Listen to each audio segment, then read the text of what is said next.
नमस्कार, मैं डॉक्टर हेमंत शर्मा आज आपको बताने जा रहा हूं हाइपर प्रोलैक्टिनीमिया के बारे में। तो इस वीडियो में हमारी मदद करेंगे गन्नू। तो अपना इंट्रोडक्शन दे दो।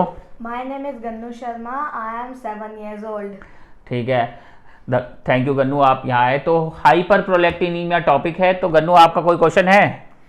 हाइपर प्रोलैक्टिनीमिया क्या होता है? हाँ, ये क्या होता है? देखो, hyper prolactinaemia simple prolactin hormones का बढ़ जाना होता है। सीरम प्रोलैक्टिन बढ़ जाना, जैसे मैंने बताया था, प्रोलैक्टिन कहाँ बनता है? एंटीरियर पिट्यूटरी में बनता है। इसको कंट्रोल कौन करता है? हाइपोथैलेमस करता है।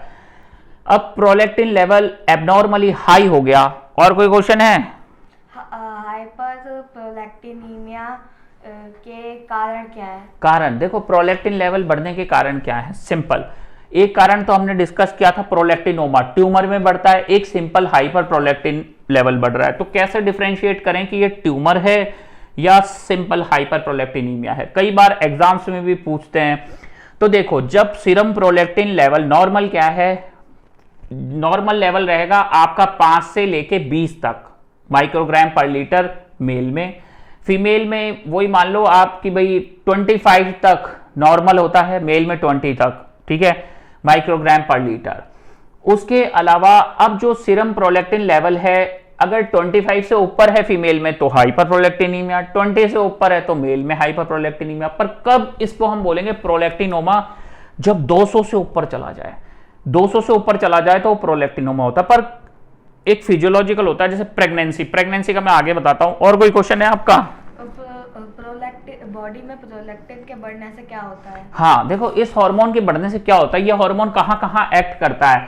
पहली चीज हम ये समझते हैं। तो ये हार्मोन ब्रेस्ट पे एक्ट करता है।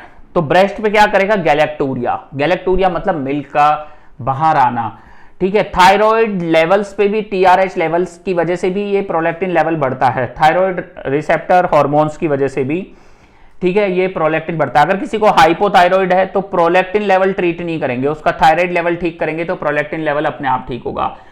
उसके अलावा ये गोनेट्स पे भी एक्ट करता है। इस वजह से क्या होता है? इनहिबिटरी एक्शंस होता है इसका। इनहिबिटरी एक्शन होगा तो मेंस्ट्रुअल बंद हो जाता है, तो उसे हम बोलते हैं एमेनूरिया, ठीक है।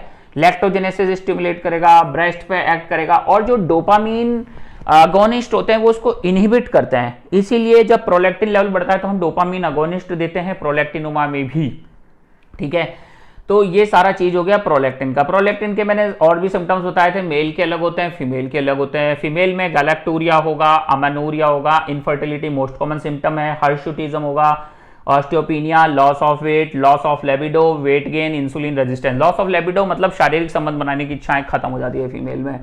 मेल में भी सेम सिम्टम्स होते हैं। इंपोर्टेंस होगा, शारीरिक काम नहीं करेगा, ओलिगोस्पर्मिया, स्पर्म काउंट क्वालिटी गिर जाएगा, इनफर्टिलिटी होगा, loss of pubic hair, decrease beard growth, ठीक है, और कंप्रेशन सिम्टम्स। पर वो प्रोलैक्टिनोमा में था। हाइपर प्रोलैक्टिनीमिया में कंप्रेशन सिम्टम्स नहीं आता है, ध्यान रखना है।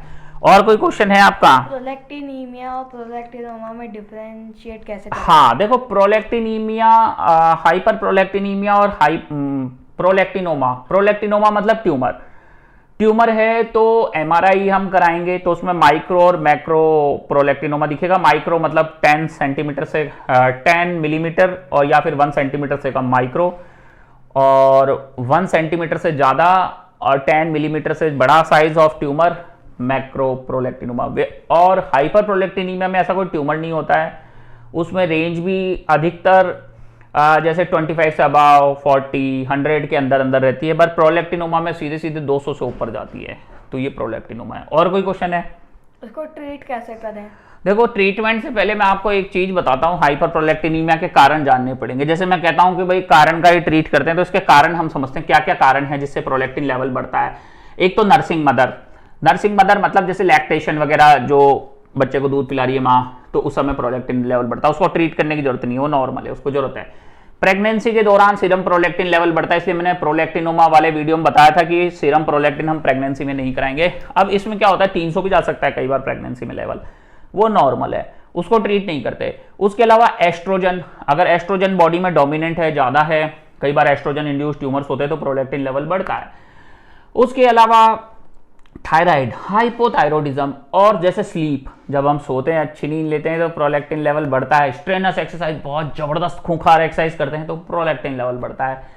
सोने में भी कौन सी स्टेज में, NREM 3 और 4, कुछ स्टडीज कहती हैं कि रैम में, पर रैम में नहीं, मैंने बुक से काफी कंसल्ट किया, ऑथेंटिक सोर्स यही है, non rapid eye movement sleep के अंदर ही ये बढ़ता है। उसके अलावा सेक्सुअल इंटरकोर्स में बढ़ता है, ब्रेस्ट स्टिमुलेशन में प्रोलैक्टिन लेवल बढ़ता है, ओपिएट्स के यूज करने से प्रोलैक्टिन लेवल बढ़ता है, और फेनोथायाजीन नाम की दवाई लेने से। उसके अलावा प्रोलैक्टिन लेवल जैसे एंटीसाइकोटिक ड्रग्स, रेस्पेरिडोन, हैलोपेरिडोल, ये सब बढ़ाते हैं।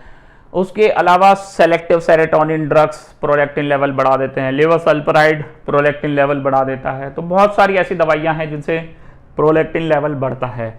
तो अब जैसे गन्नू ने मेरे से पूछा ट्रीट कैसे करें, तो देखो ट्रीट द कॉज, प्रेगनेंसी है भाई, ट्रीट करने की जरूरत ही नहीं है प्रेगनेंसी में। क्यों? क्योंकि नॉर्मल है। लैक्टेशन है, ट्रीट नहीं करेंगे क्योंकि वो नॉर्मल है, ठीक है। अब प्रोलैक्टिन लेवल को अगर जैसे प्रेगनेंसी वगैरह मैंने बताया तो उनमें ट्रीटमेंट की कोई जरूरत नहीं होती है। अब इसके बाद जैसे कोई पेशेंट है दवाई लेता है, तो दवाई लेता है तो क्या करेंगे, जैसे फॉर एग्जांपल पेशेंट ले रहा है रेस्पेरिडोन नाम की दवाई। अब रेस्पेरिडोन नाम की दवाई लेता है ना, तो उसमें हम पेशेंट को बोलेंगे 3 दिन दवाई बंद कर दे, फिर प्रोलैक्टिन लेवल रिपीट कर। जैसे दवाई लेते हुए उसका लेवल आया जैसे 40, दवाई बंद करने के बाद लेवल आ गया जैसे 20, तो क्या है, दवाई की वजह से। कई बार क्या होता है, जैसे दवाई चल रही है और लेवल आ गया 300, तो ये मत सोचना ट्यूमर है MRI करा दी, नहीं। दवाई को 72 आवर्स के लिए बंद करो, फिर उसके बाद प्रोलैक्टिन लेवल रिपीट करो। हो सकता है 300 की जगह अब लेवल आ रहा है 40, तो प्रोलैक्टिनोमा नहीं है, वो दवाई की वजह से बढ़ा है, ठीक है। तो ये याद रखना है हाइपर प्रोलैक्टिनीमिया के बारे में। तो लास्ट में थैंक यू, धन्यवाद, गुड बाय। तो मैंने इसमें बता दिया प्रेगनेंसी से रिलेटेड हाइपर प्रोलैक्टिनीमिया के बारे में और अदर कॉजेज भी। तो गन्नू कुछ request? Like, subscribe, comment and share. देखो वीडियो को लाइक भी करो, सब्सक्राइब भी करो चैनल को, ये बहुत अच्छा लगेगा क्योंकि एक छोटा बच्चा रिक्वेस्ट कर रहा है तो उसकी रिक्वेस्ट को जरूर मान लो। Thank you, bye bye.